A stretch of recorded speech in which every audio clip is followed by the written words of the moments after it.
Hey guys, hope you like the new video format. On to the video.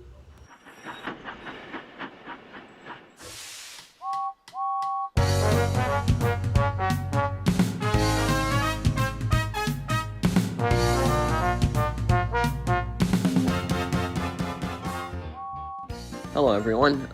I guess this is my 300 sub special. Yeah. But anyways, this is how I made my 1953 James.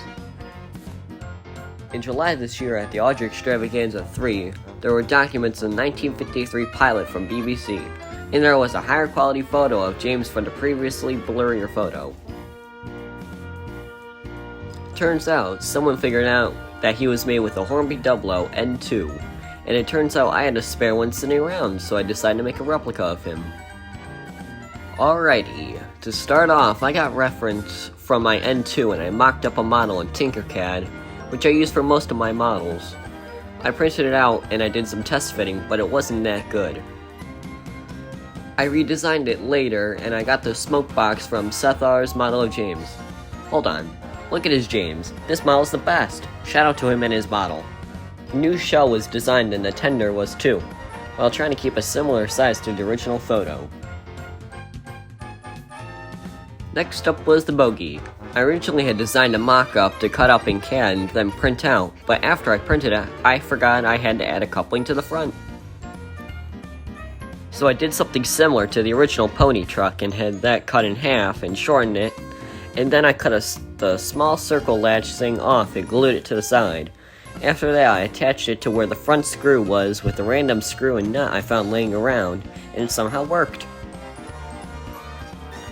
The new shell was printed and I started sanding it to remove the print lines. Also around that time I printed the face too, but don't print it in PLA. It's not fun to sand.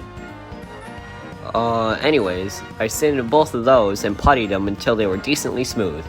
I gave the tender some primer and after a couple days I painted it red. While I was waiting, I painted the smoke box that worked on the face. It was sanded and puttied as usual, and then sprayed with primer which I would use for the face color. I did the eyes by doing them first in black and then carefully going around it inside with white to leave the pupils and a small amount of black around the eyes to get as accurate as possible. I'm gonna redo the face in the future along with the whole engine once there are more accurate details of what it was fully made of. After waiting on the tender, I painted the main body and let it sit for a couple days.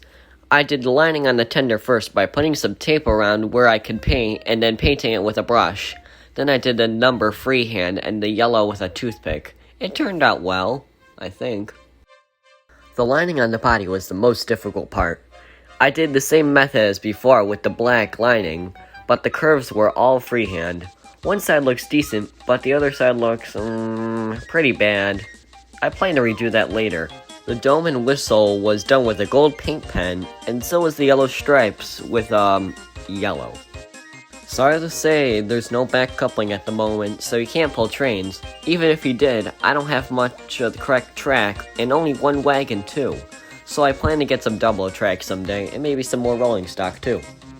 I think that's it, guys. By the way, shout out to Lord Vader 167S for being my 300th subscriber. Well guys, hope you enjoyed the video and I plan to see you next time with another custom. See ya!